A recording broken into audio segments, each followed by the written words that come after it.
연극이 끝나고 난 뒤 혼자서 객석에 남아 조명이 꺼진 무대를 본 적이 있나요?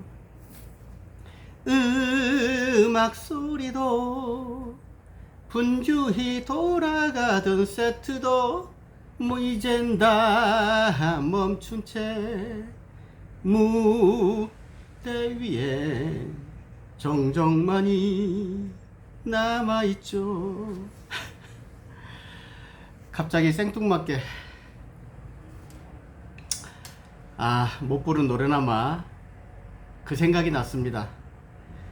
선거가 끝나고 난 뒤, 자, 4.15 총선이 끝나고 난 뒤, 이젠 이렇게 전부 허무하게 무대에는 정적만이 남아있는 것 같습니다. 무슨 얘기 하려고 하느냐? 건강보험료 폭탄이 기다리고 있다. 이제 선거가 끝나고 나니까. 다음에 또 전기료도 또 이야기하겠습니다. 세금도 이야기하고 남아 있습니다. 이제는 모든 청구서가 날라들 것입니다. 오늘은 건강보험료 폭탄 청구서에 대해서만 한정지어서 제가 설명을 드리고자 합니다. 자, 일단 팩트 체크상 건강보험료 그 누적 적립금이 2018년도에는 20조 6천억 원이었답니다. 그리고 지난해 2019년에는 17조 8천억 원이 납니다. 그리고 2023년도에는 10조 원으로 줄어든답니다. 문재인 정부 들어와서 그러면은 5년 동안에 20조 6천억에서 10조 반토막이 난다는 얘기죠. 이건 제 얘기가 아니고 그 사실 그 팩트에 나와 있는 거죠. 기사상에 나와 있는 거고. 그럼 이렇게 된 이유는 뭘까요? 딱 한 가지는 문재인 케어 때문에 그렇습니다. 이렇게 이름을 자꾸 만드는데 문재인 케어라는 말은 케어, 보살피다는 거죠. 의료보험, 그러니까 건강보험 확대를 말하는 겁니다. 이것도 어려우면 간단히 말해서 MRI를 비급여에서 급여로 포함시키는 거. 그러게 되면 어떻게 돼요? 그래, 건강보험공단에 돈이 막 빠져나가는 거죠. 확대를 시키니까. 전에는 건강보험에 혜택을 안 줬던 거를. 또 한 가지 여러분들 잘 알고 있죠. 외국인들 들어오면은 전부 우리나라 건강보험 혜택을 주고 있죠. 그 세부적으로는 얼마 지나면 그러고 하는데, 그러니까 중국인들 우리나라에 다 들어와서 병 고치고 하죠. 또 외국인들도 전 세계에서 건강보험 이렇게 그 체계가 잘 되는 거는 우리나라가 최고입니다. 그것도 본인들이 그 전전 대통령들이 잘해서 한 거를 그저 문재인 대통령은 꿀을 빨고 있는 형국인 거죠. 그 다음에 여러분들 보세요. 어쨌든 그렇게 문재인 케어에서 재정이 적자가 나니까 어떻게 해요? 건보료 인상을 해야 되죠. 또 한 가지 이제 여러 가지 이제 얘기 나올 겁니다. 자, 그러면 또 얘가 길어지니까 건강보험만 한정해서 이야기하죠. 또 3분이 지나가니까. 건강보험공단은 딱 3개로 나눠져 있습니다. 첫째, 공무원 건보공단, 직장 건보공단, 지역 건보공단. 정확히는 또 하나가 더 있어요. 여러분들이 잘 알고 있는 심평원이라고, 심사평가원. 여러분들이 은행이란다. 병원에서 청구를 하게 되면 그 심사에서 병원에다가 일부분을 줘야 되잖아요. 여러분들 잘 모르니까. 일단 크게 보는 3개로 나눠져 있어요. 자, 그러면 이게 원래 1990년도 초반에, 그전에는 어떻게 되어 있었어요? 의료보험공단이었어요. 그게 건강보험공단으로 바뀌면서 공무원, 직장, 지역을 통합하려고 했었습니다. 통합. 지금은 이름만 통합이 되어 있어요. 건강보험공단으로. 여러분 지금 한번 찾아가 보세요. 그러면 공무원공단 따로, 직장공단 따로, 지역공단 따로. 건물은 그 외형은 건강보험공단으로 되어 있는데 완전히 국민들을 속이는 거죠. 전부 가짜죠. 그러니까 그러면 왜 이거를 통합을 못 시켰을까요? 여러분들 묻고 싶습니다. 답은 딱 한 가지인데,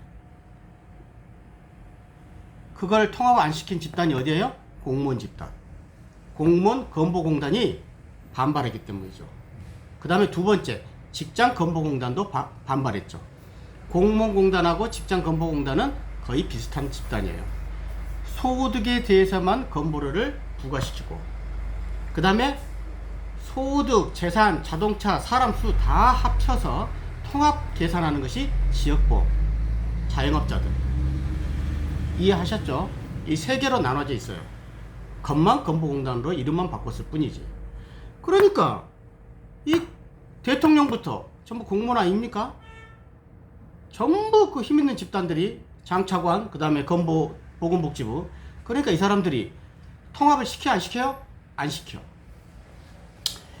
더 여러분들에게 이해하기 쉽게 말씀드리겠습니다.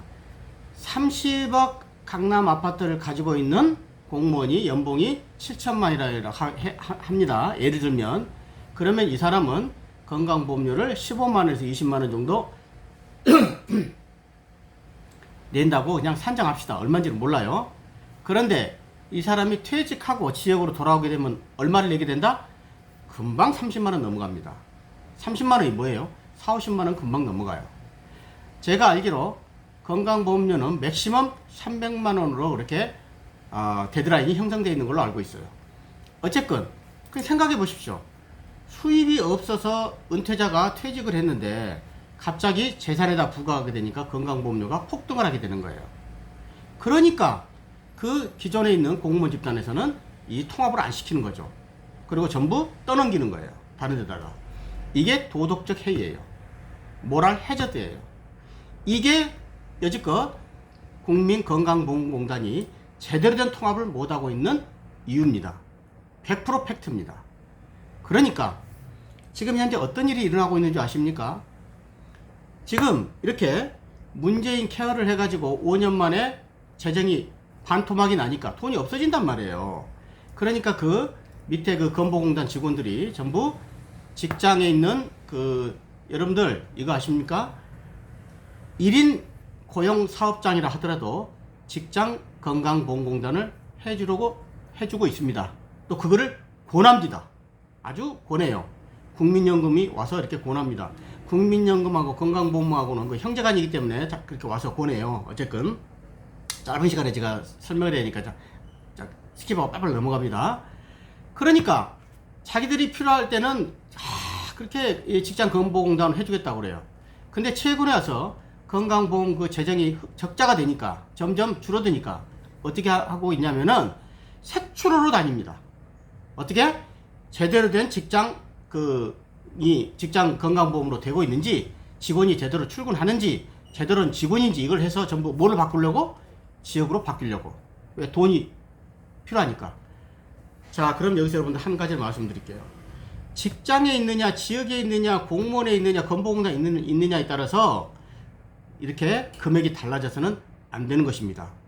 평등해야 되죠. 똑같이 평등해야 되죠. 어떻게 직장이나 공무원은 소득에다만 맡기고 지역에도 넘어가면 소득, 재산, 자동차, 머리 숫자까지 다 계산해서 산정하냐는 얘기예요. 그러니까 지역으로 넘어오자마자 폭등하게 되니까 전부 지역으로 빼내려고 작정을 한다는 얘기야.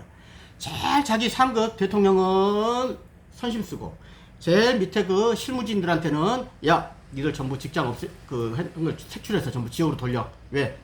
건보로도 뜯어내야 되니까. 이런 짓을 하고 있는 거란 말이에요. 지금 현재. 여러분들 이런 상황을 아시란 얘기예요. 전부 공짜 아니에요. 여러분들 재난기금 돈 100만원 받고 몇십만원 받고 실업수당 받고 실업급여 받고 나중에 다 청구서 나와요.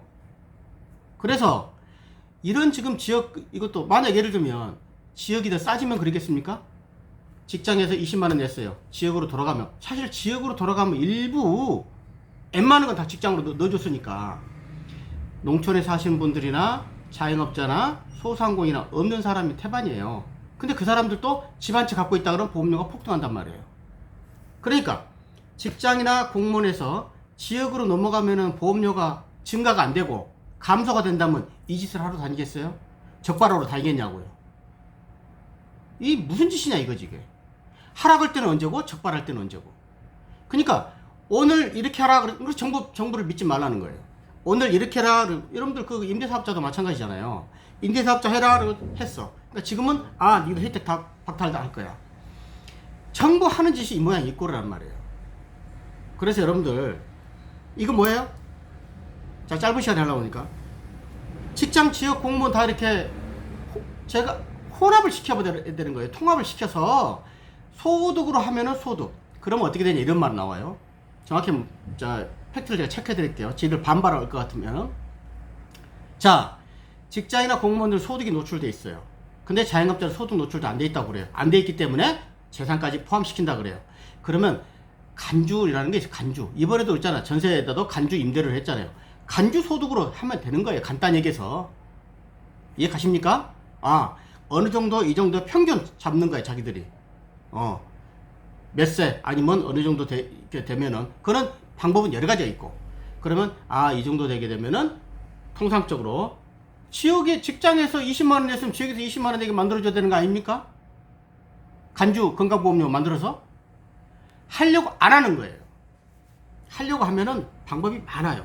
그래서 이걸 통합을 시켜야 돼요. 근데 대통령부터 장차관부터가 전부 공무원 건보공단 소속이 되어 있기 때문에 힘센 놈들은 절대로 이걸 통합을 안 시키는 거예요. 강남 아파트를 팔려고 김현미가 3년 동안 지금 국토부 장관하고 있죠. 오늘 실태로 했죠. 그 많은 3년 동안 팔아 그러는데 딱 한 명 팔았답니다. 지금 그 1주택 이상자들이 한 주택. 그리고서 김현미가 하는 말이 가관이지 않습니까? 참 아쉽다. 그게 아쉬울 일입니까? 정말 화가 납니다. 이런 행태들이. 그러니까 지금 여러분들이 알아야 될 거는 쉽게 얘기해서 초창기 3년 동안 집 팔아라 해놓고 건강보험료 직장으로 들으라 해놓고 똑같단 말이에요. 이 좌파들 행태들은. 그리고 나서 자기들이 불리하게 되면 전부 바꿔버리는 거예요. 그리고 나 몰라라. 따라와. 왜? 이제 다 선거 끝났거든. 이 멍청이들, 이 멍청한 국민들 단물 빼먹었거든. 그러니까 남아있는 건 뭐밖에 없어요? 정적밖에 없고, 이제는 불 꺼진 무대를 쳐다보는 허무하고 좌절감만 남아있다는 거죠. 이해하시겠습니까? 지금 이런 일이 현장에서 벌어지고 지금 그런 그 내막을 아셔야 되는 거예요. 여러분, 앞으로 토막 제가 할 겁니다. 이건 오늘은 건강보험료 폭탄이 기다리고 있다. 문재인 케어라 그래서 이렇게 하고 있다. 왜 3개 공단으로 분리하고 있느냐? 지들 건보공단이나 직장공단의 도덕적 해이, 자기들 이익을 위해서 절대로 통합을 안 시키고 있다. 그러니까 전부 누구한테 떠넘긴다? 서민들한테 지역으로 다 빠져나가게 해가지고 그 사람들한테 재산 있을 거 아니에요. 열심히 노력해서 재산까지 부과시키고 자동차까지 부과시킨다니까요. 다 소득, 재산 다 합쳐. 그러니까 걔들이 적발하려고 그러죠. 왜? 지역으로 떠넘기려고. 선심은 대통령이야 건보공단 이사장이 하는 거고, 부담은 누가 한다? 국민들이. 이런 시스템은 계속 이어질 거란 얘기입니다. 감사합니다. 구독.